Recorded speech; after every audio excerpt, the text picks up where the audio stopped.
Police ಇಲಾಖೆ ಅಂತ ಹೇಳ್ತೀವಿ ಅಲ್ಲ, ಆ ಥರ ಪೊಲೀಸ್ ಅನ್ನೋದು ಯೂಸೇ ಮಾಡೋದಿಲ್ಲ. ಆ ವಾಕ್ಯನೇ ಯೂಸ್ ಮಾಡಲ್ಲ. ಅವ್ರು ಹೇಳೋದು ಕಾವಲು ಪುರ ಇರುತ್ತೆ. ಕಾವಲು ಕನ್ನಡದ ಒಂದು ಹೇಳ್ತೀವಿ ನಮ್ಮ ಕನ್ನಡ ಭಾಷೆ. ಕಾವಲು ಕಾವಲು ಪುರ ಅಂತ ಹೇಳ್ತಾರೆ. ಇಲ್ಲಿ ನಾವು ಅದನ್ನು ಯೋಚನೆ ಮಾಡೋದು. ಒಂದು ನೋಟಿಸ್ ಕಳಿಸಿದ್ರೆ ನಿಮಗೆ ಬಂದ ಅಲ್ಲ, ಅದಲ್ಲ ಪತ್ರ ಅಂತಿರೋದು ಪ್ರತಿಯೊಂದು ಬಂದು ಇಂಪ್ಲಿಮೆಂಟೇಷನ್ ಚೆನ್ನಾಗಿದೆ. ನಾವಲ್ಲಿ ತುಂಬ ನಾವು ಬೆಳವಣಿಗೆ ಮಾಡಬೇಕಾಗುತ್ತೆ. ನಾನಿಲ್ಲಿ ನಿಮ್ಮ ಪರವಾಗಿ ಬ್ಯಾಂಕಿನ ಪರವಾಗಿ ಇರ್ತಲ್ಲ, ಕನ್ನಡ ಬಗ್ಗೆ ಹೇಳಿ ಹೇಳ್ತೀವಿ. ನಮ್ಮ ಭಾಷೆ ಬೆಳಿಬೇಕು, ತುಂಬ ನೀವು ಹೊಸ ಶ್ರಮ ಪಡಬೇಕಾಗಿದೆ. ಖಂಡಿತವಾಗಿ ಮಾಡಿ ನಮ್ಮ ಬ್ಯಾಂಕ್ ಕಡೆ ನಾವು ಹೇಳ್ಬೇಕು. ಅದೇ ಸರ್, ನಾನು ಹೇಳ್ತಾ ಇರೋದು ಏನಂದ್ರೆ, ಬೇರೆ ರಾಜ್ಯಗಳಲ್ಲಿ ಹಿಂಗೆ ಒತ್ತಾಯ ಮಾಡಿ ಕನ್ನಡ ಕಲಿಸಲೇಬೇಕು ಅಂತ ಯಾರು ಹೇಳೋರಿಲ್ಲ. ಅಲ್ಲಿ ತನ್ನ ತಾನೇನೆ ಆ ಏನು ಭಾಷೆ ಇದೆ, ರಾಜ್ಯ ಭಾಷೆ ಏನಿದೆ ಅದು ನಡೀತದೆ. ಇಲ್ಲೇನೆ ಒಂದು ನಮ್ಮ ಏನಿದೆ ಕೆಲವೊಂದು ಕಡೆ ಕನ್ನಡ ಉಪಯೋಗಿಸಿಲ್ಲ, ಬರೀ ಇಂಗ್ಲಿಷ್ ಮಾಡಾಕಿದ್ದಾರೆ. ಸ್ಕೂಲ್ ಕಾಲೇಜಸ್ಗಳು ಅಲ್ಲಿ ಕೂಡ ಈಗ ಏನಾಗಿದೆ ಅಂದ್ರೆ, ಬೇರೆ ಈಗ ನಮ್ಮ ಭಾಷೆ ಜೊತೆಗೆ ಇಂಗ್ಲಿಷ್, ಹಿಂದಿ ಇದು ಮುಖ್ಯವಾದ ಅತಿ ಪ್ರಮಾಣ ಜಾಸ್ತಿ ಆಗ್ತಾ ಇದೆ. ನಮ್ಮ ರಾಜ್ಯಗಳಲ್ಲಿ ನಾವು ಅದನ್ನು ಉಳಿಸ್ಕೊಳ್ಳೋದಕ್ಕೆ ನಾವು ಹೋಗ್ತಾ ಇದ್ದೀವಿ. ಇವಾಗ ಮುಖ್ಯವಾಗಿ ನಮ್ಗೆ ತೊಂದರೆ ಹಿಂದಿ ಭಾಷಿಕರು ಇವಾಗ ಇದಕ್ಕೆ ನಾವು ನಿಮ್ಮ ಜೊತೆ ತಲೆಗೊಳಿಸ್ತೀವಿ. ಇತ್ತೀಚೆಗೆ ಬ್ಯಾಂಕ್ಗೆ ತುಂಬಾ ಜನ ಕನ್ನಡಿಗರು ಬರ್ತಾ ಇಲ್ಲ. ಅದೇ ಮುಖ್ಯವಾಗಿ ನಮ್ಮ ಬರ್ತಾ ಇಲ್ಲ ಅಂತ ಹೇಳಿದ್ರೆ ಅಲ್ಲಿ ಸಿಲೆಕ್ಷನ್ ಆಗೋರೇ ಬೇರೆಯವರು. ವ್ಯವಸ್ಥೆ ಬಗ್ಗೆ ಮಾತಾಡೋದು ತುಂಬಾ ಕಷ್ಟ ಆಗುತ್ತೆ. ಅಲ್ಲಲ್ಲ, ನಾನು ಹೇಳ್ತಾ ಇರೋದು ಏನಂದ್ರೆ, ಅಲ್ಲಿ ಆಯ್ಕೆ ಆಗೋರೇ ಬೇರೆ ರಾಜ್ಯದ ಭಾಷಿಕರು, ಕನ್ನಡ ಬದಲಾದವರು ಬಂದಾಗ ನಮ್ಮನ್ನ ಅಲ್ಲಿ ಆಯ್ಕೆ ಆಗುವಂತ ವ್ಯವಸ್ಥೆ ಇಲ್ಲ. ಅಲ್ಲಿ ಅದನ್ನೇ ಬದಲಾವಣೆ ಮಾಡಬೇಕಲ್ಲಿ. ಸ್ಥಳೀಯರಿಗೆ ಸಿಗ್ತಾ ಇಲ್ಲ ಅನ್ನೋದು ಕೂಡ ನಾವು ನೋಡ್ಬೇಕು. ನಗರಸಭೆಯವರು ಬಂದಿದ್ದಾರೆ ನೋಡಿ ಸರ್, ನಗರಸಭೆಯವರಿಗೆ ಇವತ್ತು ಸಮಸ್ಯೆ ಇದೆ.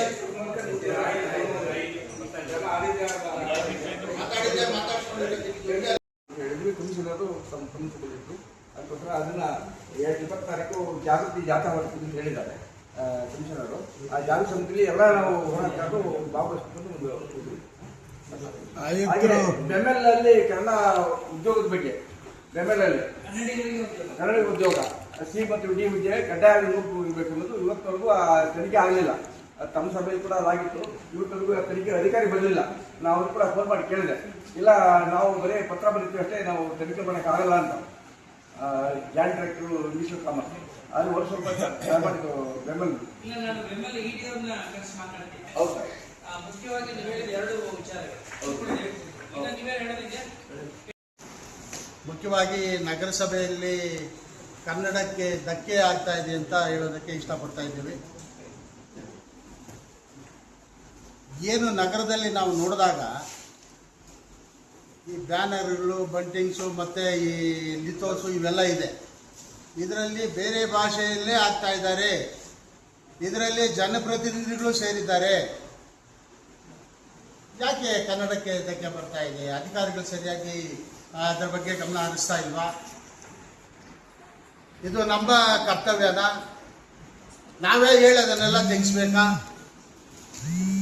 ಪ್ರತಿ ಬ್ಯಾನರಲ್ಲೂ ನಾವು ನೋಡಿದಾಗ ಬೇರೆ ಭಾಷೆನಲ್ಲೇ ಇದೆ. ಗೋಡೆಗೆ ಮೆತ್ತಿಸ್ತಾರೆ ಲಿಥೋಸ್ ಅಂತ, ಅದರಲ್ಲೂ ಹಂಗೆ ಇದೆ.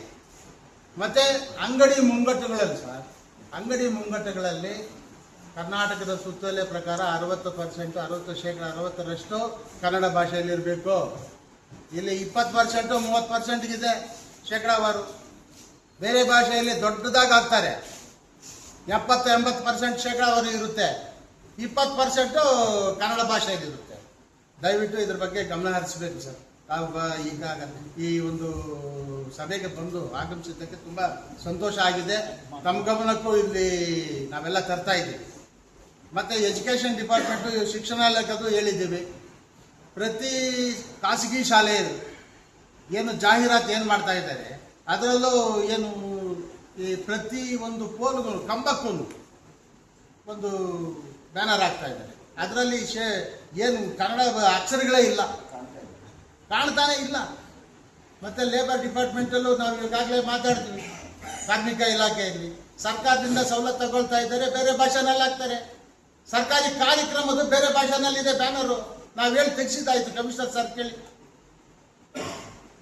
ಹಿಂಗೆಲ್ಲ ನಡೀತಾ ಇದ್ರೆ ಹೇಗೆ? ಮತ್ತೆ ಸವಲತ್ತು ತಗೊಳ್ತಾ ಇದ್ದಾರೆ, ಕನ್ನಡಿಗರು ಕಟ್ತಾ ಇರ್ತಕ್ಕಂಥ ತೆರಿಗೆನಲ್ಲಿ ಅವರು ಸವಲತ್ತು ತಗೊಳ್ತಾ ಇದ್ದಾರೆ. ಆದರೆ ಕನ್ನಡ ಭಾಷೆಗೆ ಅವರಿಗೆ ಗೌರವ ಕೊಡುವಂಥ ಅಟ್ಲೀಸ್ಟ್ ಒಂದು ಇದು ಕೂಡ ಇಲ್ಲ. ಈ ಥರ ಎಲ್ಲ ಮಾಡ್ತಾ ಇದ್ದಾರೆ. ಮತ್ತೆ RTO ಅವ್ರಿಗೂ ಹೇಳಿದ್ದೀವಿ, ಇಷ್ಟೆಲ್ಲ ತಮ್ಮ ಗಮನಕ್ಕೆ ತಂದಿದ್ದು ಸರ್, ಇದೆಲ್ಲ ಸ್ವಲ್ಪ ಅನುಷ್ಠಾನ ಆಗಲೇಬೇಕು. 60% ಕನ್ನಡ ಭಾಷೆ ಅನುಷ್ಠಾನ ಆಗಲೇಬೇಕು. ಇಲ್ಲಾಂದರೆ ಹೋರಾಟಗಾರರು ಬೀದಿಗಿಳಿದು ಹೋರಾಟ ಮಾಡಬೇಕಾಗುತ್ತೆ. ಏನು ಬೇರೆ ಭಾಷೆ ಬರೆದಿದ್ರೆ ಅದಕ್ಕೆ ಮಸಿ ಬಳಿಯುವಂಥ ಕಾರ್ಯಕ್ರಮ ಆಗುತ್ತೆ, ಅದನ್ನು ಅರ್ಧೋಕ್ಕುವಂಥ ಕಾರ್ಯಕ್ರಮ ಆಗುತ್ತೆ. ಅದಕ್ಕೆ ನೇರವಾಗಿ ಅಧಿಕಾರಿಗಳೇ ಹೊಣೆ ಹಾಕ್ತಾರೆ ಅಂತ ತಮ್ಮ ಗಮನಕ್ಕೆ ತರ್ತಾ ಇದ್ದೀವಿ ಸರ್. ಪಾಪ ಅರ್ಜೆಂಟ್ ಅಂದ್ರೆ ತಾಯಿ ಮಗನ ಇಳಿದ್ಬಿಟ್ರಲ್ಲಿ ಹುಡ್ಕಾಡ್ತಾರೆ, ಇದೆಲ್ಲ ಹುಡ್ಕಾಡ್ತಾರೆ, ಎಲ್ಲಿ ಹೋಗೋಕ್ಕಾಗಲಿಲ್ಲ ಸರ್. ಅದು ಕ್ಲೋಸ್ ಮಾಡ್ಬಿಟ್ಟಿದ್ದಾರೆ, 6 ತಿಂಗಳಾಗಿದೆ ಸರ್. ಅದು ಮುಚ್ಚಿಬಿಟ್ಟು ಮಕ್ಕಳು ತಾಯಿ ಮಗು ಅಷ್ಟು ಒದ್ದಾಡಿದ್ದಾರೆ. ಪ್ರಸನ್ನ ರೆಡ್ಡಿ ಅಂತ ಕನ್ನಡ ಸಂಘ ಅಧ್ಯಕ್ಷ KGF ತಾಲೂಕು. ಸುಮಾರು ವರ್ಷಗಳಿಂದ ನಾವು KGF ಕನ್ನಡ ಸಂಘದಿಂದ ಸುಮಾರು ಈ ಕನ್ನಡ ಅನುಷ್ಠಾನ ಬರಲಿ ಅಂತ ಸುಮಾರು ಹೋರಾಟ ಮಾಡ್ಕೊಂಡು ಬಂದಿದ್ದೀವಿ. ಆದರೆ ಸರ್ಕಾರನೂ ಇವಾಗ ಮಾಡಿರೋದ್ರಲ್ಲಿ ಮೊನ್ನೆ 3ನೇ ತಾರೀಕು ಸಭೆ ಕರೆದಾಗ ಯಾರು ಅಧಿಕಾರಿಗಳು ಬಂದಿಲ್ಲ, ಇಲಾಖೆಯವರು ಬಂದಿರಲಿಲ್ಲ. ಆ ಒಂದಿನರಲ್ಲಿ ನಾವು ಮುಂದೂಡಿಸ್ತು, ಇನ್ನೊಂದು ಸಭೆಗೆ ಎಲ್ಲರೂ ಬರಬೇಕು, 4-5 ಜನ ಇಟ್ಕೊಂಡು ಯಾರು ಯಾವ ಇಲಾಖೆಯಲ್ಲೂ ಕನ್ನಡ ಮಾತಾಡಲ್ಲ, ಬೇರೆ ಭಾಷೆ ಮಾತಾಡ್ತಾ ಇದ್ದಾರೆ, ಅವ್ರಿಗೆಲ್ಲ ತಿಳುವಳಿಕೆ ಆಗಬೇಕು ಅಂತ ನಾವು ಅವತ್ತು ಮುಂದೂಡಿದ್ವಿ. ಆಮೇಲೆ ನಗರದಲ್ಲಿ ಫ್ಲೆಕ್ಸ್ಗಳದ್ದು ಬೇರೆ ಪಬ್ಲಿಕ್ ಪ್ರಾಬ್ಲಮ್ ಅಲ್ಲ, ಈ ಪೊಲಿಟಿಕಲ್ ಅವರಿಂದನೇ ಸಮಸ್ಯೆ ಆಗ್ತಾ ಇದೆ. ಮೊನ್ನೆ 3ನೇ ತಾರೀಕು ಎಲ್ಲ ಹೇಳಾದ ಮೇಲೆ ಮೊನ್ನೆ ಯಾವುದೋ ಒಂದು ಬರ್ತ್ಡೇ ಹುಟ್ಟುಹಬ್ಬದ ಶುಭಾಶಯಗಳಂತ ಮೇಲೆ ಒಂದು ಹಾಕ್ತಾರೆ, ಕೆಳಗಡೆ ಹೆಸರುಗಳೆಲ್ಲ ತಮಿಳು ಮತ್ತು ಇಂಗ್ಲೀಷಲ್ಲಿ ಇರುತ್ತೆ. ನಮಗೇನು ಅರ್ಥ ಆಗಿಲ್ಲ, ಯಾರದು MLA ಅವ್ರದ್ದು ಇದಾ ಇಲ್ಲ ಇವ್ರದ್ದು ಏನೋ ಬೇರೆ ಅವ್ರದ ಅದು ಹುಟ್ಟುಹಬ್ಬ ಅಂತ ನಮ್ಗೆ ಗೊತ್ತಾಗಿಲ್ಲ. ಟೋಲ್ಗೇಟಿಂದ ಹಿಡ್ಕೊಂಡು ಪಾರಂಡಳ್ಳಿವರೆಗೂ ಇಲ್ಲ ಆಂಧ್ರಸಂಪೇಟೆವರೆಗೂ ಹಾಕಿದ್ದಾರೆ ಫ್ಲೆಕ್ಸು. ಅದಕ್ಕೆ ನಗರಸಭೆಯವರು ಪರ್ಮಿಷನ್ ಕೊಟ್ಟಿದ್ದಾರೆ, ಎಷ್ಟು ಅಮೌಂಟ್ ಕಟ್ಟಿದ್ದಾರೆ ಅಂತ ಒಂದು ಮಾಹಿತಿ ಬೇಕಾಗಿತ್ತು ನಮಗೆ. ಅದು ನಾನು ಕೇಳಿದೆ ಗೌರಿ ಮೇಡಮ್ ಅವರಿಗೆ, ಯಾವುದು ಮಾಹಿತಿ ಕೊಟ್ಟಿಲ್ಲ. ಏನೋ 3ನೇ ತಾರೀಕು ಹೇಳಿನೋ ತಿರುಗಿ ಆ ಥರ ಫ್ಲೆಕ್ಸ್ ಆಗಿದೆ ಎಲ್ಲ ನಮ್ಮ ಹತ್ರ ಪ್ರೂಫ್ ಇದೆ. ಆಮೇಲೆ ಖಾಸಗಿ ಬಸ್ ಅವರು ನಮ್ಮ KGF ಅಲ್ಲೇ ರಿಜಿಸ್ಟ್ರೇಷನ್ ಆಗುತ್ತೆ, ಇಲ್ಲಿ ರಿಜಿಸ್ಟ್ರೇಷನ್ ಆಗಿರೋದ್ರಲ್ಲಿ ತಮಿಳ್ನಾಡಿಗೆ ಹೋಗುತ್ತೆ ಕೃಷ್ಣಗಿರಿ. ಅದರಲ್ಲಿ ಬರೀ ಇದು ಏನೋ ತಮಿಳು ಮತ್ತು ಇಂಗ್ಲೀಷ್ ಇದೆ. ಆಂಡವರು ಬಸ್ ಅಂತ ಗಾಡಿ ನಂಬರ್ ಸಹ ಕೊಡ್ತೀನಿ. ಇದುವರೆಗೂ ಅವರು, ನಾನು ಕೂಡ ಒಂದು ಸಲ ಹೇಳಿದೆ, ಕನ್ನಡ ಒಂದು ಬೋರ್ಡ್ ಹಾಕಿ ಅರ್ಥ ಆಗುತ್ತೆ, ನಾವು ಆ ಬಸ್ಸಲ್ಲಿ ಹೋಗ್ತೀವಲ್ಲ ಅಂತ ಕೇಳಿದಾಗ ಹ್ಞೂ ಅಂದರು. ಇದುವರೆಗೂ ಇಲ್ಲ. ನಾನು ಸುಮಾರು ಸಲ 2 ಸಲ ಲೆಟ್ರ್ ಕೊಟ್ಟಿದ್ದೆ ಕನ್ನಡ ಸಂಘದಿಂದ RTOಗೆ, ಇದುವರೆಗೂ ಯಾವುದೂ ಆಗಿಲ್ಲ. ಎಲ್ಲ ಬಸ್ಸುಗಳಲ್ಲೂ ಇಂಗ್ಲೀಷ್ ಮಯ ಇದೆ ಹೊರತು ಖಾಸಗಿ ಬಸ್ಸುಗಳಲ್ಲಿ ಕನ್ನಡ ಅನ್ನೋದು ಒಂದು ಅಕ್ಷರನೂ ಇಲ್ಲ. ನೀವು ಬೇಕಾದ್ರೆ ನಾನು ಬೆಳಗ್ಗೆ ಕೂಡ ಇಟ್ಕೊಂಡು ಬಂದಿದ್ದೀನಿ ಫೋಟೋಸು, ಪ್ರೂಫ್ ಕೊಡ್ತೀವಿ. ಅದನ್ನು ನೀವು ದಯವಿಟ್ಟು ಕನ್ನಡ, ಯಾಕಂದರೆ ಹಳ್ಳಿಗಳಿಂದ ಬರ್ತಾರೆ, ಎಲ್ಲರೂ ಇಂಗ್ಲೀಷ್ ಅವರೇ ಇಲ್ಲ, ತಮಿಳವರೇ ಇಲ್ಲ, ಇನ್ನೊಂದಿಲ್ಲ, ಕನ್ನಡ ಭಾಷೆ ಬೇಕಾಗುತ್ತೆ ಕರ್ನಾಟಕದಲ್ಲಿ. ಇದನ್ನು ನಾವು ಎಷ್ಟೆಲ್ಲ ಪ್ರತಿ ಸರಿ ಕೊಟ್ಟರು ಅದನ್ನು ಯಾರು ಗಮನ ಕೊಡ್ತಾ ಇಲ್ಲ. ನಾವು ಪದೇ ಹೋರಾಟ ಮಾಡಬೇಕು ಅಂತ ಹೇಳಿದ್ರೆ ಇನ್ನು ಅದನ್ನೇ ಮಾಡಬೇಕು ಅಂತ ನಮ್ಮ ರಾಜಗೋಪಾಲ್ ಅವರು ಹೇಳ್ದಂಗೆ ಬೇಡ. ಯಾಕಂದ್ರೆ ನೀವು ಅಧಿಕಾರಿಗಳು, ನಿಮಗೆ ಅದು ಬೆಲೆ ಇರುತ್ತೆ, ನೀವು ಆರ್ಡರ್ ಮಾಡಿದ್ರೆ ನಮ್ಮ ಡಿ ಸಾಹೇಬರು ಬಂದಿರೋದು ನಮಗೂ ಒಂದು ಸಂತೋಷ ಆಯಿತು. ಯಾಕಂದ್ರೆ ಈ ಮೊನ್ನೆ ಪೋಸ್ಟ್ ಫೋನ್ ಮಾಡಿದ್ದಕ್ಕೆ ಇವತ್ತು ಆ ಸಭೆಗೆ ಏನೋ ನಮಗೂ ಅದು ಅದೃಷ್ಟ ಅನಿಸ್ತಾ ಇದೆ KGFಗೆ. ಸರ್ ಅವ್ರು ಎಷ್ಟು ದಿವಸದಲ್ಲಿ ಇವರು ತೆರವುಗೊಳಿಸ್ತಾರೆ ಅಂತ ನಮಗೊಂದು ಇದು ಬೇಕು. ಯಾಕಂದ್ರೆ ಇವರು ಇವತ್ತು ಹೇಳ್ತಾರೆ, ತಿರ್ಗಿ ಹಂಗೆ ಇದು ಬಿಡ್ತಾರೆ. ಯಾಕೆ ನಮ್ಮ ನಗರಸಭೆಯಿಂದ ಇದು ಯಾವುದು ನಾವು ಅವ್ರಿಗೆ ಇನ್ನೊಂದು ರಾಜಕೀಯ ವರ್ಗದಿಂದ ಅವ್ರಿಗೇನೋ ಭಯ ಇದ್ದಂಗಿದೆ. ಅಧಿಕಾರಿಗಳು 3 ವರ್ಷ 4 ವರ್ಷ ಇರ್ತಾರೆ, ಭಯ ಬೀಳೋಕೆ ಬೇಕಾಗಿಲ್ಲ. ಯಾಕಂದ್ರೆ ನಾವೇ ಭಯ ಬೀಳಬೇಕು. ಯಾಕಂದ್ರೆ ನಾವು ಆಪೋಸಿಟ್ ಮಾಡ್ಕೊಂಡು ಮಾಡೋಕ್ಕೆ ಅವರು ಯಾಕೋ ಅದನ್ನು ತೆರವುಗೊಳಿಸೋಕ್ಕೆ ಇದಾಗ್ತಾ ಇಲ್ಲ. ಇದು ಪರ್ಮಿಷನ್ ತಿಳ್ಕೊಂಡು ಹಾಕಿ ಅಂತ ಹೇಳಕ್ಕೂ ಆಗ್ತಾ ಇಲ್ಲ. ಗ್ಯಾಸ್ಗೆ ಹೋದ್ರೆ ಮೊನ್ನೆ ನಾನೇ ಗ್ಯಾಸ್ಗೆ ಹೋಗಿದ್ದೀನಿ, ಕನ್ನಡದಲ್ಲಿ ನಾನು ಕೇಳಿದೆ, ಅವ್ರಿಗೆ ಅಪ್ಲಿಕೇಶನ್ ಕೊಟ್ಟಿದ್ದೀನಿ, ಹಿಂಗೆ ತಿರ್ಗಿಸ್ಬಿಟ್ಟು ಅವ್ರಿಗೆ ಅರ್ಥ ಆಗಿಲ್ಲ. ಏನಮ್ಮ ನಾನು 3 ದಿವಸ ಆಗಿದೆ, ಅದು ಗ್ಯಾಸ್ ಏನಾಗಿದೆ ಅಂತ ಕೇಳಿದ್ರೆ ಐ ಡೋಂಟ್ ಕನ್ನಡ ಅಂತ ಹೇಳ್ತಾರೆ. ಏನೋ ನೋ ಅಂತೇಳಿ, ಏನಮ್ಮ ನೋ ಅಂತ ನನಗೆ ವಾದ ಮಾಡಿ ಸ್ವಲ್ಪ ಕರೆಕ್ಟಾಗಿ ತಗೊಂಡು ಇದು ಮಾಡ್ತೀವಿ, ಕರೆಕ್ಷನ್ ಮಾಡ್ತೀವಿ ಅಂತೇಳಿ. ಈ ಥರ ಪರಿಸ್ಥಿತಿ ನಮ್ಮ KGF ಅಲ್ಲಿ ಇನ್ನೂ ಮುಂದುವರಿಸ್ತಾ ಇದೆ. ಪಬ್ಲಿಕ್ ಚೆನ್ನಾಗಿ ನಮಗೆ ಕನ್ನಡ ಕಲಿಸ್ತಾ ಇದ್ದಾರೆ. ಆದರೆ ಈ ಪೊಲಿಟಿಕಲ್ ಇಂದಾನೆ ನಮ್ಗೆ ಇವತ್ತು KGF ಅಲ್ಲಿ ಪ್ರಾಬ್ಲಮ್ ಬರ್ತಾ ಇದೆ ಸರ್. ಆಯ್ತು ಬಿಡಿ ಸರ್, ಪೊಲಿಟಿಕಲ್ ಇದು ಮಾತಾಡೋದು ಬೇಡ. ಅಲ್ಲಲ್ಲ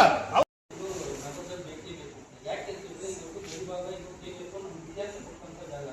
ಇವತ್ತು ಸರ್ಕಾರದಿಂದ ಬರ್ತಕ್ಕಂಥ ಆದಾಯದನ್ನು ಕೂಡ ನಾವು ಕೇಂದ್ರ ಕ್ಷೇತ್ರದಲ್ಲಿ ಎಷ್ಟೊಂದು ಕೂಡ ಪ್ರತಿಯೊಂದು ತಲುಪ್ತಾ ಇದೆ. 2000 ತಲುಪ್ತಾ ಇದೆ, ರೇಷನ್ ಕಾರ್ಡ್ ತಲುಪ್ತಾ ಇದೆ, ಪ್ರತಿಯೊಂದು ತೆಗ್ತಾ ಇದೆ. ಆದರೆ ನಾವು ಇವು ಬೆಳೆಸೋದ್ರಿಂದ ನೀವು ಸ್ವಲ್ಪ ಬೆಳವಣಿಗೆ ಆಗಿದೆ. ಅದ್ರ ಜೊತೆಗೆ ಅಧಿಕಾರಿಗಳು ಕನ್ನಡ ಸಂಘದವರೆಲ್ಲ ಒಂದು ಒಳ್ಳೆ ಇದರಲ್ಲಿದ್ರೆ ಇನ್ನೂ ಸ್ವಲ್ಪ ಚೆನ್ನಾಗಿ ಬೆಳೆಸ್ಬೋದು ಅಂತ ಒಂದು. ಇನ್ನೊಂದೇನೆಂದ್ರೆ ಇವತ್ತು ಬೇರೆ ಕ್ಷೇತ್ರಗಳಲ್ಲಿ ಯಾವುದೇ ವಿಧವಾಗಿ ಎಣ್ಣೆಲಾಗಲಿ ಇದಾಗಲಿ ನಾಮಫಲಕ ಬ್ಯಾನರ್ಗಳಲ್ಲಿ ಕನ್ನಡನೇ ಇರುತ್ತೆ. ಆದರೆ ಇಲ್ಲಿ ಮಾತ್ರ ಕನ್ನಡದಲ್ಲಿ ಇರುತ್ತೆ. ಆದರೆ ಇಲ್ಲಿ ಮಾತ್ರ ಬರೀ ಬ್ಯಾನರ್ ಬರೀ ತೆಂಗಿನ ಟೋಟಲ್ ಎಲ್ಲ ಇದಿರುತ್ತೆ. ಇಲ್ಲಿ ಕೌನ್ಸಿಲರ್ ಇರ್ಬೋದು, ಒಂದು ಗ್ರಾಮ ಪಂಚಾಯತ್ ಸದಸ್ಯ ಇರ್ಬೋದು, ಅಥವಾ ಒಂದು ಕಾರ್ಯಕರ್ತರ ಇರ್ಬೋದು, ಅವರು ಕನ್ನಡಿಗರು, ಅವರು ಚುನಾಯಿತರಾಗಿರ್ತಾರಲ್ವಾ, ಕನ್ನಡದಲ್ಲಿ ಅಟ್ಲೀಸ್ಟ್ ಒಂದು 60% ಇರಬೇಕು. ಎಲ್ಲಿ ನೋಡಿದ್ರು ದೊಡ್ಡದಾಗಿ ಅದೇ ಬ್ಯಾನರ್ ಇರ್ತದೆ. ದಯವಿಟ್ಟು ಅದನ್ನ ಇದು ಮಾಡಬೇಕು. ಯಾಕಂದ್ರೆ ಇದು ಇತಿಹಾಸ ಕೊಟ್ಟಂತ ಒಂದು ಸಾಹಿತ್ಯ ಇರ್ಬೋದು, ಎಲ್ಲರೂ ಒಂದು ಇದಿರೋದಲ್ಲ, ಒಂದು ಅಟ್ಲೀಸ್ಟ್ ಒಂದು ವರ್ಣನೆ ಮಾಡಿದ್ರೆ ಜನರಿಗೆ ಒಂದು ಅವೇರ್ನೆಸ್ ಬರುತ್ತೆ ಅಂತ ಒಂದು. ಆಮೇಲೆ ಬ್ಯಾಂಕ್ಗಳಲ್ಲಿ ನೀವು ಹೇಳಿದ್ರೆ ಬ್ಯಾಂಕ್ಗಳಲ್ಲಿ ಪ್ರತಿಯೊಂದು ಬೋರ್ಡು ಕನ್ನಡದಲ್ಲೇ ಇದೆ. ಆಗ ಇಂಗ್ಲೀಷ್ ಇದೆ. ರೋಡ್ ಡಿಸ್ಟರ್ಬೆನ್ಸ್ ಇದೆ, ಒಂದು ಇದರಲ್ಲಿ ಅದರಲ್ಲಿ ಯಾಕೆ ಕನ್ನಡದಲ್ಲಿ ಒಂದು ಕನ್ನಡ ವ್ಯವಹರಿಸಿ ಅಥವಾ ಕನ್ನಡದಲ್ಲಿ ಏನೋ ಒಂದು ನೀವು ಮಾತಾಡಿ ಅಥವಾ ಏನೋ ಒಂದು ಆಗ್ತದಲ್ಲ ಸರ್ ಬ್ಯಾಂಕ್ನಲ್ಲಿ, ಅವಾಗ ಒಂದು ಕನ್ನಡದಲ್ಲಿ ಒಂದು ಇದು ಬರುತ್ತಲ್ವ. ಆಮೇಲೆ ಒಡವೆ ಇಟ್ಟಕ್ಕೆ ಹೋಗ್ತಾರೆ ಪಾಪ ಬಡವರು, ಒಡವೆ ಇಡಕ್ಕೆ ಹೋಗ್ತಾರೆ. ಅದೇ ಮ್ಯಾನೇಜರ್ ಇರ್ತಾನೆ, ಹಿಂದೆ ಒಂದು ಇರ್ತಾನೆ, ಅವ್ನಿಗೇನು ಗೊತ್ತಾಗೋದಿಲ್ಲ. ಇವ್ರು ಏನೋ ಕೇಳ್ತಾರೆ, ಅವ್ರಿಗೇನು ಗೊತ್ತಾಗೋದಿಲ್ಲ. ಅದ್ಯಾರು ಸೊಲ್ಯೂಷನ್ ಕೊಡಲ್ಲ. ಸೊ ಇದೆಲ್ಲರೂ ಅಲ್ಲಿ ಯಾರೇ ಹೋಗಿ ಪ್ರತಿ ಮ್ಯಾನೇಜರ್ ಆಗಿ ಅಥವಾ ಅಲ್ಲಿ ಒಂದು ಸಿಬ್ಬಂದಿ ಆಗಿ ಪ್ರತಿಯೊಬ್ಬರು ಕನ್ನಡ ದಯವಿಟ್ಟು ಕನ್ನಡಿಗರಾಗಿ ತಗೊಂಡೋಗಿ ಕೊಟ್ಟಿದ್ದೀವಿ ಕಮಿಷನರ್ಗೆ. ಅದ್ರ ಮೇಲೆ ಕ್ರಮ ತಗೊಂಡಿಲ್ಲ. ಮತ್ತೆ ಇದು ಗೌತಮ್ ನಗರ್ ಅಲ್ಲಿ ಸ್ಟಾರ್ಟ್ ಆಗುತ್ತೆ ಬೋರ್ಡು. ಅಲ್ಲಿಂದ 1ನೇ ಕ್ರಾಸು 2ನೇ ಕ್ರಾಸ್ ಅಂತ 11 ಕ್ರಾಸ್ ಇದೆ. 11 ಕ್ರಾಸಲ್ಲಿನೂ ಒಂದೇ ಒಂದು ಅಕ್ಷರ ಕನ್ನಡವಿಲ್ಲ. ಇರುವಷ್ಟು ಕನ್ನಡ ಇಲ್ಲ. ಬರೀ ಆಂಗ್ಲ ಭಾಷೆ ಬಿಟ್ಟರೆ ಬೇರೆ ಏನೂ ಇಲ್ಲ. ಮತ್ತೆ ನಗರಸಭೆಯಲ್ಲಿ ಹೋಗಿ ನಾವೇನಾದ್ರೂ ಕೇಳಿದಾಗ ತಮಿಳಲ್ಲಿ ಮಾತಾಡ್ತಾರೆ, ತಮಿಳಲ್ಲಿ ಇದು ಮಾಡ್ತಾರೆ. ಗೌರ್ಮೆಂಟ್ ಆಸ್ಪತ್ರೆಗೆ ಹೋಗ್ತೀವಿ, ಅಲ್ಲಿ ಹೋದ್ರೆ ಸಿಸ್ಟರ್ಸ್ ಹೇಳ್ತಾರೆ ತಮಿಳಲ್ಲಿ ಮಾತಾಡ್ತಾರೆ. ಕನ್ನಡ ಕೇಳ್ತೀವಿ, ಮೇಡಮ್ ನಮ್ಗೆ ಆರೋಗ್ಯ ಸರಿ ಇಲ್ಲ, ಈ ತರ ಇದೆ ಸಿಚುವೇಶನ್ ಇದೆ ಅಂತಂದ್ರೆ ನಮ್ಗೆ ಅರ್ಥ ಆಗಿಲ್ಲಪ್ಪ, ದಯವಿಟ್ಟು ತಮಿಳಲ್ಲಿ ಮಾತಾಡಿ ಅಂತ ನಮ್ಮನ್ನೇ ತಮಿಳ್ ಮಾತಾಡ್ಸಕ್ ನೋಡ್ತಾರೆ. ಯಾವ ಬೋರ್ಡ್ ಚೇಂಜ್ ಮಾಡಿಲ್ಲ. ಅಹವಾಲುಗಳನ್ನ ಮನವಿಗಳನ್ನ ಸಲ್ಲಿಸಿದ್ದೀರಿ. ಇದೆಲ್ಲವೂ ಕೂಡ ನಮ್ಮ ಗಮನದಲ್ಲಿದೆ. KGF ವಿಚಾರದಲ್ಲಿ ಇಲ್ಲಿ ಕನ್ನಡದ ಬಳಕೆ ಸಮರ್ಪಕವಾಗಿಲ್ಲ, ಸಮಾಧಾನಕರವಾಗಿಲ್ಲ, ತೃಪ್ತಿಕರವಾಗಿಲ್ಲ ಅನ್ನೋದು ನನ್ನ ಗಮನದಲ್ಲೂ ಇದೆ. ಸೊ ಈಗಾಗಲೇ ನೀವು ಹೇಳಿದ ಹಾಗೆ ಕಳೆದ ಸಾರಿ ನಾವು ಕೋಲಾರದಲ್ಲಿ 2 ಸಾರಿ ಸಭೆ ಮಾಡಿದಾಗ ಎಲ್ಲ ಇಲಾಖೆಗಳು ಕೂಡ ನಿರ್ದೇಶನವನ್ನು, ಕಟ್ಟುನಿಟ್ಟಿನ ನಿರ್ದೇಶನವನ್ನು ಕೊಟ್ಟಿದ್ದೇವೆ. ಇಲ್ಲಿ ಕೋಲಾರ ಇದು KGFಗೆ ಸಂಬಂಧಪಟ್ಟ ಹಾಗೆ ತಹಶೀಲ್ದಾರು ಮತ್ತು ನಮ್ಮ ನಗರಸಭೆ ಕಮಿಷನರ್ ಇಲ್ಲೇ ಇದ್ದಾರೆ. ನಗರ ವ್ಯಾಪ್ತಿನಲ್ಲಿ ಏನು ಸರ್ಕಾರದ ಸುತ್ತೋಲೆ ಮತ್ತು ನಿರ್ದೇಶನ ಇದೆ ಅದನ್ನು ಚಾಚೂ ತಪ್ಪದೆ ಕಡಾಖಂಡಿತವಾಗಿ ಪಾಲಿಸುವಂಥ ನಿರ್ದೇಶನವನ್ನು ಈಗ ನಾನು ಕಮಿಷನರ್ ಕೊಟ್ಟಿದ್ದೇನೆ. 1 ವಾರ 15 ದಿನ ಈ ತಿಂಗಳವರೆಗೆ ಟೈಮ್ ಕೊಡ್ತೇನೆ. ಅಷ್ಟರೊಳಗಡೆ ಎಲ್ಲ ನಗರಸಭೆಯಲ್ಲಿ ವ್ಯಾಪ್ತಿಗೆ ಬರ್ತಕ್ಕಂಥ ಅಂಗಡಿ ಮುಂಗಟ್ಟುಗಳು ಯಾರೆಲ್ಲ ಇದ್ದಾರೆ, ಕಮರ್ಷಿಯಲ್ ಎಸ್ಟಾಬ್ಲಿಷ್ಮೆಂಟ್ಸ್ ಇದ್ದಾರೆ, ಅವರೆಲ್ಲರೂ ವ್ಯಾಪಾರ ಮಾಡಲಿ. ಆದರೆ ಸರ್ಕಾರದ ನಿರ್ದೇಶನ ಏನಿದೆ ಅದನ್ನು ಸಂಪೂರ್ಣವಾಗಿ ಪಾಲಿಸುವಾಗೆ ಎನ್ಫೋರ್ಸ್ ಮಾಡೋಕ್ಕೆ ಈಗಾಗಲೇ ನಾನು ಕಮಿಷನರ್ ಅವರಿಗೆ ಹೇಳಿದ್ದೀನಿ. ನಂಬರ್ 1. ನಂಬರ್ 2, ಕೆಲವು ಇಲಾಖೆಗಳು ನೀವು ಹೇಳಿದ್ದೀರಿ. ಇಲ್ಲಿ KGFನಲ್ಲಿ ಬೆಂಬಲ ಬಗ್ಗೆ ಕಳೆದ ಸಾರಿ ಕೂಡ ತಾವು ಹೇಳಿದ್ದೀರಿ. ಆಮೇಲೆ ನಾನು ಎಕ್ಸಿಕ್ಯೂಟಿವ್ ಡೈರೆಕ್ಟರ್ ಯೋಗಾನಂದ್ ಅವ್ರ ಜೊತೆ ಕೂಡ ಒಂದ್ಸರಿ ಮಾತಾಡಿದ್ದೀನಿ ಫೋನಲ್ಲಿ.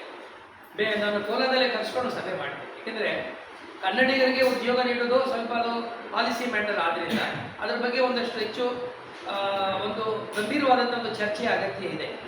ಯಾವ ಹಂತದಲ್ಲಿ ಕನ್ನಡಿಗರಿಗೆ ಉದ್ಯೋಗ ಸಿಗಬೇಕಾಗಿದೆ, ಈಗಾಗಲೇ ಈ ಒಂದು ಪಬ್ಲಿಕ್ ಸೆಕ್ಟರ್ನಲ್ಲಿ ಎಷ್ಟು ಉದ್ಯೋಗ ಸಿಕ್ಕಿದೆ ಅನ್ನೋದು ಕೂಡ ಪರಿಶೀಲನೆ ಮಾಡೋಕ್ಕೆ ಸದ್ಯದಲ್ಲೇ ನಾನು ಕೋಲಾರದಲ್ಲಿ ಒಂದು ಸಭೆಯನ್ನು ಕರಿತೀನಿ. ಆ ಸಭೆಗೆ ನಿಮ್ಮನ್ನು ಕೂಡ ಆಹ್ವಾನ ಮಾಡ್ತೀನಿ. ಮತ್ತು ಈಗ ಏನು ಕೆಲವು ಬ್ಯಾಂಕ್ಗಳು, ಶಾಲೆಗಳು, ಕೆಲವು ಏರಿಯಾಗಳ ಬಗ್ಗೆ ನೀವು ಹೇಳಿದ್ದೀರಿ, ಪೋಸ್ಟ್ ಆಫೀಸ್ ಬಗ್ಗೆ ತಾವು ಹೇಳ್ತಿದ್ದೀರಿ. ಈ ಎಲ್ಲ ಸಂಬಂಧಪಟ್ಟಂಥ ಕೇಂದ್ರ ಸರ್ಕಾರದ ಕಚೇರಿಗಳಲ್ಲಿ ಕೂಡ ಯಾವ ಒಂದು ಸರ್ಕಾರದ ನಮ್ಮ ನಿರ್ದೇಶನ ಇದೆ ಆ ನಿರ್ದೇಶನ ಪಾಲಿಸೋದಕ್ಕೆ ತಹಶೀಲ್ದಾರ್ ಮೂಲಕ ನಾನು ಏನು ಅವ್ರಿಗೆ ಇನ್ಸ್ಟ್ರಕ್ಷನ್ಸ್, ಡೈರೆಕ್ಷನ್ಸ್ ಕೊಟ್ಬಿಟ್ಟು ತಹಶೀಲ್ದಾರನ್ನು ಎನ್ಫೋರ್ಸ್ ಮಾಡಲಿಕ್ಕೆ ಏನು ಕ್ರಮ ತಗೋಬೇಕೋ ನಾವು ಮಾಡೋಣ. 1 ವಾರ 10 ದಿನ ನೀವು ನಮಗೆ ಸಮಯ ಕೊಡಿ. ಅಷ್ಟರೊಳಗಡೆ ಆದಷ್ಟು ನಾವು ಕನ್ನಡವನ್ನು ಜಾಗೃತವಾಗಿ ಇಲ್ಲಿ ಜಾರಿಗೆ ತರೋ ಪ್ರಯತ್ನವನ್ನು ಮಾಡೋಣ. ಆಮೇಲೆ ಒಂದು ಭಾಷೆ ಯಾವಾಗಲೂ ಯಾರೋ ಬಲವಂತಕ್ಕಾಗಿ ಅದು ಅನುಷ್ಠಾನ ಆಗಬಾರದು. ಯಾವುದೇ ಭಾಷೆ ಹೃದಯದ ಭಾಷೆ ಆಗಬೇಕು. ಆ ಭಾಷೆಯನ್ನು ಪ್ರೀತಿಯಿಂದ ಎಲ್ಲರೂ ಒಪ್ಪಿಕೊಂಡು ಅನುಷ್ಠಾನ ಮಾಡಬೇಕು.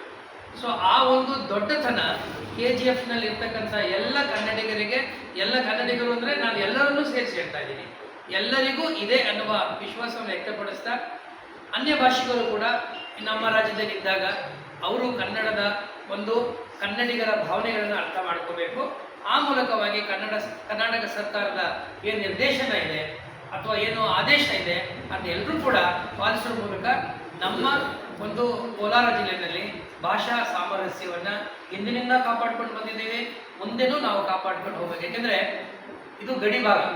ಇಲ್ಲಿ ನಮ್ಮ ಕೋಲಾರ ಜಿಲ್ಲೆ ಎಲ್ಲವೂ ಕೂಡ ಸುತ್ತ 2-3 ರಾಜ್ಯಗಳ ಪಕ್ಕದಲ್ಲಿರೋದ್ರಿಂದ ಎಲ್ಲ ಭಾಷೆಗಳು ಕೂಡ, ಆ ಭಾಷಿಕರು ಕೂಡ ಬಹಳ ವರ್ಷಗಳಿಂದ ಅಣ್ಣ ತಮ್ಮಂದಿರಂಗಿದ್ದಾರೆ. ಆ ಸಾಮರಸ್ಯ ಕದಡದೇ ಇರುವ ಹಾಗೆ ನಾವು ಭಾಷೆಯನ್ನು ಕೂಡ, ನಮ್ಮ ಕನ್ನಡ ಭಾಷೆಯನ್ನು ಕೂಡ ಅನುಷ್ಠಾನಕ್ಕೆ ತರುವ ಪ್ರಯತ್ನ ಮಾಡಬೇಕು. ಆ ಪ್ರಯತ್ನದಲ್ಲಿ ನಮ್ಮ ಜಿಲ್ಲೆಯ ಎಲ್ಲರೂ ಕೂಡ, ತಾವು ಕೂಡ ನಮ್ಮ ಜೊತೆ, ಸರ್ಕಾರ ಜೊತೆಯಲ್ಲಿ ಇಲಾಖೆಗಳ ಜೊತೆ ಕೈ ಜೋಡಿಸಬೇಕು ಅಂತ ನಾನು ಹೇಳ್ಕೊತಾ, ಇನ್ನೊಂದು ವಾರ 10 ದಿನ ಸಮಯ ಕೊಡಿ, ಅಷ್ಟರೊಳಗಡೆ ನಾವು ಸಾಕಷ್ಟು ಬದಲಾವಣೆ ತರಿಸ್ತೀವಿ. Thank you.